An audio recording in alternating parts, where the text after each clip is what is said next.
시험 문제 잘 나오는 것이 바로 대보초 해안입니다. 대보초. 말이 굉장히 특이하죠? 자, 대보초란 무엇인가? 자, 이거는 그레이트 베리어 리프라고 합니다. 자, 그레이트는 크다. 요게 대자라는 거죠.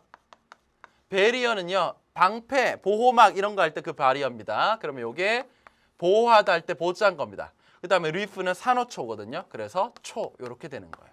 무슨 얘기인지 아시겠죠? 자, 그러면 이쪽에 보면 이제 산호초들이 막 이렇게 발달돼 있는 겁니다. 자, 근데 이 산호초들이 결국 이 내륙에 있는 땅덩어리를 보호해주는 역할을 하는 거야. 그래서 보초라는 말을 하게 되는 겁니다. 산호초가 굉장히 잘 발달돼 있는 아름다운 해변, 이게 대보초 해안이다. 이거 꼭 기억해 주시고요. 자, 그 다음 여기 보시면 퀸즐랜드 열대 습지가 있어요. 그리고 여기 보면 카카두 국립공원이 있죠. 자, 이런 데 같으면 뭐가 발달했겠습니까? 이런 열대의 다채로운 식생들, 그리고 동식물들. 자, 이런 것들이 잘 발달돼 있다라고 보시면 되겠습니다. 특히 카카두 국립공원은요, 세계에서 3번째로 큰 국립공원이래요. 굉장히 잘 보존돼 있고요, 잘 발달돼 있는 관광지가 되겠습니다. 그 다음 정말 또 시험 문제 잘 나오는 게요, 바로 이 울룰루가 되겠습니다. 울룰루요. 자, 거의 이제 오스트레일리아의 거의 한가운데 있다라고 보시면 돼요. 자, 바위가 이렇게 커다란 게 있는데 그거 좀 이따 사진을 보면서 얘기해 드리도록 하겠습니다. 어쨌든 울룰루는요, 오스트레일리아의 한가운데 있다라고 보시면 되겠습니다. 자, 그 다음 여기 보시면 뭐 블루 마운틴 이런 것들도 있고요. 그리고 포유동물 화석지, 그리고 뭐 우림도 있고요. 등등등 있습니다. 자, 근데 여기 있는 열대 관광자원, 그리고 산호초 해안, 그리고 울룰루 요거 꼭 기억해 두시고요. 자, 여기는 지금 안 나와 있지만, 자, 뉴질랜드를 여기다 그린다면 이렇게 북섬과 남섬으로 그릴 수 있겠죠. 자, 남섬의 남서부에 어떤 해안이 존재한다고 했습니까? 요거 피오르 해안. 요거 역시 시험 문제 잘 나옵니다. 그리고 북섬에는요, 뭘 볼 수 있습니까? 화산이나 온천. 그리고 마오리족은 주로 이쪽에서 살아갑니다. 그래서 이러한 것들을 볼 수 있는 게 바로 북섬이 됩니다. 그래서 요 5개가 시험 문제 보기로 제일 잘 나오는 거예요. 이해되셨죠? 자, 그러면 우리가 사진 하나씩 보면서 얘기를 나눠보도록 하겠습니다. 자, 이거는 뭘까요? 선생님이 앞서 설명드렸던 대보초 해안입니다. 산호초가 엄청 잘 발달돼 있고요. 아름답습니다. 생태적으로 가치도 굉장히 높고요. 하지만 인간들이 이용하기에는 좀 불편합니다. 왜냐하면 항구가 여기 있는데 배가 막 이렇게 삥삥삥삥 둘러나가야 되기 때문에 항구 발달에는 좀 어려움이 있더라. 해상 교통에는 좀 장애가 되더라. 이런 부정적인 측면도 있습니다. 자, 그 다음 볼게요. 자, 요게 아까 선생님 설명드렸던 뭐겠습니까? 울룰루라는 커다란 바위입니다. 울룰루. 이름이 특이하죠?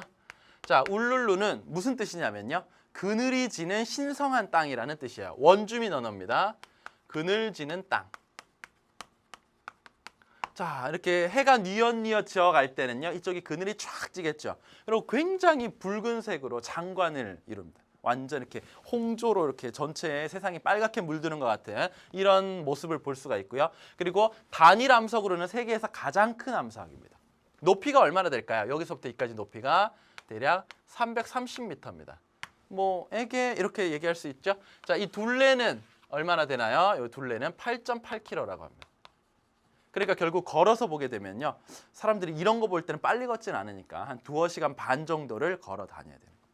예전에는 이제 여기를 올라가려고 이렇게 말뚝 같은 걸 박아가지고 사람들이 올라갈 수 있게 해놨었나 봐요. 근데 원주민들은 이 땅을 굉장히 신성하게 여기는데 사람들이 그냥 마구잡이로 막 올라가서 훼손하고 이러면 안 되니까요. 그래서 신성한 공간입니다. 올라가지 마십시오. 그리고 가급적이면 이 가장자리 길로 둘러서 보십시오. 이런 안내 문구도 있다고 합니다. 이게 바로 원주민들이 중요하게 여기는 땅 울룰루가 되겠습니다. 자, 그 다음 볼게요. 자, 여기는 어디서 볼 수 있는 모습일까요? 왠지 밀림들이 쫙 우거져 있고 이런 계곡들이 쫙 발달돼 있는 거 보니까 우리 아까 이 오스트레일리아에서 위쪽에서 봤던 카카두 국립공원. 자, 이 카카두 국립공원은요, 여러분들 이런 왠지 어디서 많이 들어보지 않았습니까? 우리 그 그 스테이크하우스 그 집 있잖아요. 거기 가면 저런 메뉴 많이 있어요. 저런 특이한 이름 들어간 거. 전부 여기 있는 오스트레일리아의 특이한 지명들을 따온 이런 메뉴들이 많이 있거든요. 그래서 카카두 그릴러 그런 어떤 고기 구이 먹어본 것 같아요, 선생님도. 자, 이 카카두는요, 열대 이런 자연들이 잘 보존돼 있고 플러스 자 원주민들이 살아가는 보호구역도 잘 보존돼 있습니다. 자, 원주민들은요, 내륙 쪽에도 있고요. 그리고 열대 지방에도 분포하고 있습니다. 자, 그다음 볼게요. 자, 오스트레일리아는요, 거대한 사막이 내륙에 자리하고 있습니다. 그래서 이런 사막 체험 관광 이런 것도 할 수 있어요. 뭐 사람들이 캠핑카를 끌고 쭉 다니면서 뭐 하룻밤도 자고 이틀밤도 자고 이렇게 둘러볼 수도 있고요. 그리고 여러분들 그 모래 썰매, 모래 서핑 이런 거 아시죠? 이렇게 뭐 깔고 이렇게 쭉 모래를 타고 내려오는 거. 마치 눈썰매장처럼 그렇게 이용도 할 수가 있다고 합니다. 우리 눈썰매 탈 때는 굉장히 춥잖아요. 그런 거 싫어하는 사람은 이런 데 가면 되겠죠. 굉장히 더위를 느끼면서 탈 수 있는 썰매 같은 거. 자, 이게 사막입니다. 그 다음 볼게요. 자, 요거는 앞서 설명드리지는 않았는데요. 오스트레일리아의 장관 중에 하나로 꼽히고 있기 때문에 소개를 해드립니다. 자, 요게 바로 어디냐? 자, 오스트레일리아의 남동부 쪽 멜버른 인접 지역에 있는 해안도로입니다. 이게 바로 이름이 그레이트 오션 로드. 자, 무슨 뜻인지 다 아시겠죠? 자, 이쪽으로 보면 이제 이렇게 도로가 있는 거예요. 자동차 드라이브를 할 수 있는 도로. 그러면 이제 이런 해안 장관을 볼 수가 있는데, 자, 여기서 보시면요, 이런 바위들이 뜨문뜨문 있다라는 거죠. 근데 이걸 다 세보니까 12개였나 보죠. 그래서 12사도 바위라고 얘기합니다. 12사도 어디서 많이 들어보지 않았습니까? 예수 그리스도의 12명의 제자를 12사도, 12사도라고 하거든요. 근데 이렇게 서 있는 게 12개니까 이제 서양 사람들은 이거를 이제 12개가 결국 예수 그리스도의 제자를 뜻하는 이런 숫자이기 때문에 12사도라고 이름을 붙였다고 합니다. 자, 여기는요, 원래 석회암이 주로 되어 있는 지역이에요. 근데 이게 계속 파도에 깎인 건데 요런 부분만 떨렁떨렁 이렇게 남은 거죠. 자, 요것도 우리가 해안 지형 할 때 자세히 배웁니다만 이러한 지형을요, 시스텍이라고 해요. 자, 그래서 이러한 독특한 지형 장관도 볼 수 있더라라는 겁니다. 최근에는 이게 점점 없어져 간다고 합니다. 왜냐하면 계속 깎여 나갈 테니까요. 계속 깎이면서 또 어딘가에서는 새로운 것들이 만들어지고 이게 자연의 신비이고 섭리입니다. 자, 그다음 볼게요.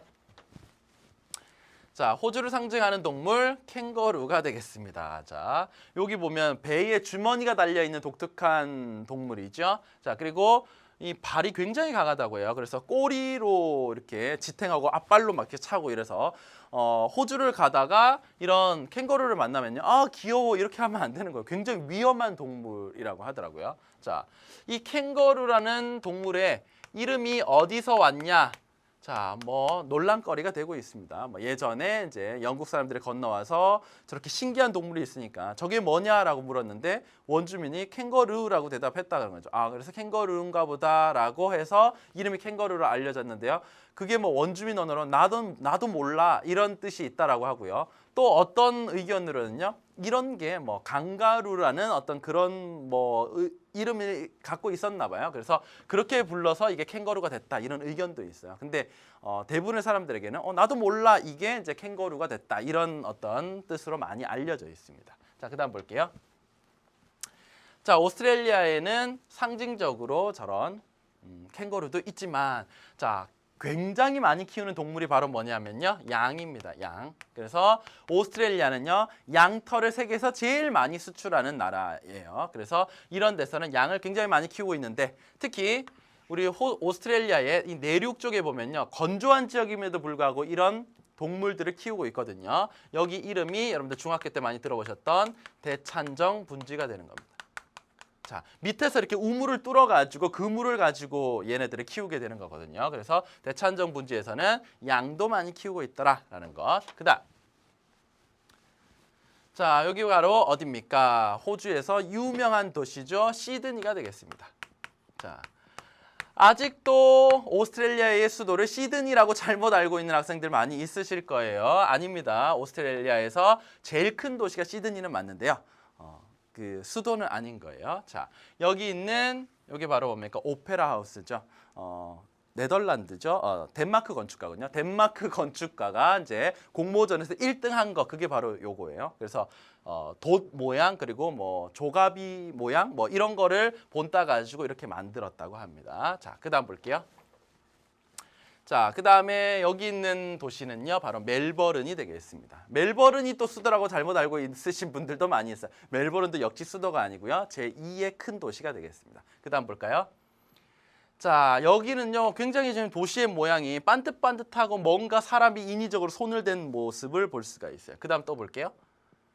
자, 여기도 보면 도로가 쫙 있고요. 저쪽 끝에까지 뭔가 이렇게 가상의 라인으로 이어지는 것 같은 이런 모습을 볼 수 있는데요. 여기가 바로 오스트레일리아의 수도인 캔버라가 되겠습니다. 자, 오스트레일리아가 이렇게 있으면요. 독립 당시에는요. 멜버른이 수도였습니다. 근데 이 시드니가 굉장히 큰 도시였거든요. 그래서 뭔가 이런 커다란 도시 두 개가 있을 때는요. 이런 수도를 가지고도 미묘한 신경전이 있고 다툼이 있어요. 그래서 결국은 이 가운데 있는 캔버라로 수도를 옮기게 된 겁니다. 1927년에요. 그래서 여기 그때부터 이 캔버라가 계획 도시로서 수도의 기능을 하고 있다. 이렇게 아시면 되겠습니다. 그다음 볼게요. 자, 여기는 뉴질랜드의 북섬에 있는 화산이 되겠습니다. 자, 이런 데는요. 판과 판의 경계에 있기 때문에 이 지각 속에서 마그마가 끌어올라서 이런 화산 활동이 잘 일어나고요. 그 다음 볼게요. 자, 이런 온천도 곳곳에서 볼 수가 있습니다. 뭐 우리나라에도 온천이 있고요. 뭐 중국이나 일본 이런 데 온천 많이 있잖아요. 뉴질랜드에도 온천이 그렇게 또 유명하고 풍부하게 존재하고 있습니다. 그 다음 볼까요? 자, 이러한 해안을 아까 선생님이 설명드렸던 무슨 해안이라고 하냐면요. 피오르 해안이라고 합니다. 요거는 빙하가 깎아놓은 계곡이 바닷물에 잠겼을 때 나오는 거예요. 그래서 빙하가 깎았으니까 이렇게 푹 파져 있는 모습을 볼 수 있어요. 이 옆에는 거의 절벽에 가깝게 되는 거죠. 그러니까 굉장히 수심도 깊고요. 그리고 위에서 보면 굉장히 이런 복잡한 모습으로 해안선이 나타나 있습니다. 이걸 바로 피오르 해안이라고 하고요. 뉴질랜드 남섬에서 남서부 쪽에 존재하고 있다는 것 꼭 기억해 두시기 바랍니다. 그 다음 볼까요? 자, 이 사람들이 누구냐? 바로 뉴질랜드의 원주민이었던 마오리족입니다. 자, 굉장히 용맹하고요. 자, 특히 이런 섬지방에 사는 사람들은요, 이런 외부로부터 침입에 굉장히 잘 대비해 있어야 되지 않겠습니까? 그러다 보니까 굉장히 용맹함을 드러내는 이런 분장이나 아니면은 이런 춤 같은 것들이 많이 발달했습니다. 자, 마오리족이었고요. 그다음. 자, 오스트레일리아의 원주민인 이 사람들을 어보리진이라고 합니다. 역시나 뭐 우리 눈에는 다 비슷비슷하게 보이지만 인종 분류적으로는 좀 다른 사람들입니다. 여기가 오스트레일리아의 원주민 어보리진이고요. 자, 그다음. 자, 여러분들 거기 교재에 보면요. 선생님이 뭐 다른 태평양에 있는 섬들은 소개하지 않았고요. 여기 있는 이 섬은 소개해 놨습니다. 여기가 바로 누벨 칼레도니. 자, 영어로는 뉴칼레도니아라고 더 잘 알려져 있고요. 우리에게는 이걸로 더 잘 알려져 있을 겁니다. 그렇죠? 여러분들 뭐 Almost Paradise 그거. 자, 꽃보다 남자에서 하트 섬으로 나왔죠. 그래서 많은 사람들이 굉장히 그 환상을 가지고 있고 뭐 이렇게 굉장한 재력으로 프로포즈를 했던 이곳이 바로 뉴벨 칼레도니 이 섬이고요. 현재는 이게 프랑스령입니다. 자, 이런 데 가면은 뭐 석호라든지 아니면 아름다운 자연 풍광들이 굉장히 잘 남아있는 남태평양의 섬이라고 할 수 있는 거거든요. 자, 요런 곳까지 전부 지금 보시면요. 우리 북쪽에 살아가는 이런 또 대륙에 살아가는 지역에서는 좀 보기 힘든 이런 자연 환경들을 좀 많이 볼 수가 있거든요. 자, 그런 모습을 이런 남태평양의 섬, 그리고 뉴질랜드, 오스트레일리아에서 볼 수 있다. 이렇게 우리가 정리를 할 수가 있겠습니다.